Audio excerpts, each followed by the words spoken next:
Watching News Channel 11 in your corner at 5. A shocking announcement to thousands of Boone Lake home and business owners. Yesterday, the Tennessee Valley Authority revealed its path forward, saying historically low levels will remain for at least 5 years. Now the people who live on the lake and depend on it for their livelihood are left wondering how this will impact their property values. Good evening. You're watching News Channel 11 at 5. I'm Sarah Diamond. Josh Smith has the night off. TVA lowered their lake levels last year after a sinkhole and seepage through the dam were discovered.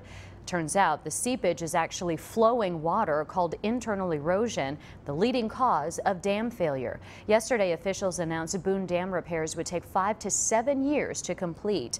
In that time, TVA contractors will drill holes in the dam, fill the holes with grout, then construct a massive concrete wall against the earthen portion of the dam to stop the flow of water. The $200 to $300 million project is the most complex dam repair in TVA history.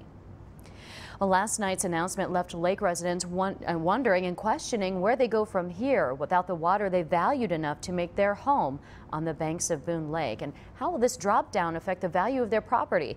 David McAvoy found out it's an answer that will not be a question that won't be answered immediately. 5 to 7 years to repair it? The 5 to 7 years is unacceptable. The news of extended low lake levels led to elevated emotions at a public TVA forum last night. You're talking about the financial pocketbook of good old East Tennessee people.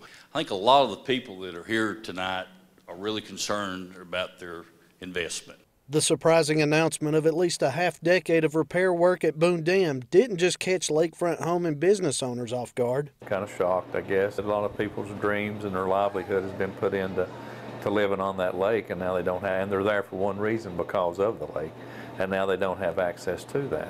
Washington County Assessor of Property Scott Buckingham says a lot of folks want to know how it will affect the value of their homes. We don't know.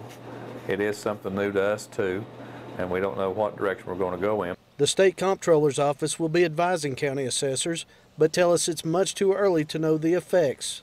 We would say that it's inappropriate to take a lump of properties and just adjust them down or up even in the middle of a reappraisal cycle based on conditions nearby. That's because values are based largely on sales data, which will take time to accrue under the new conditions. Because there hasn't been a lot of sales activity to this point to demonstrate that property values are being impacted, it would be hard to base new property values on any clear evidence at this point. The question now, is there any relief in sight for those paying taxes for lakefront property that may not see water for over 5 years? We really feel for them, so we have got to come up with something, a formula, a program that's going to have to be put in place, because we've not seen anything like this before.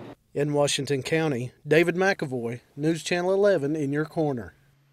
Washington County properties are not due to be reassessed until 2019, while Sullivan County's next reappraisal cycle will fall in 2017.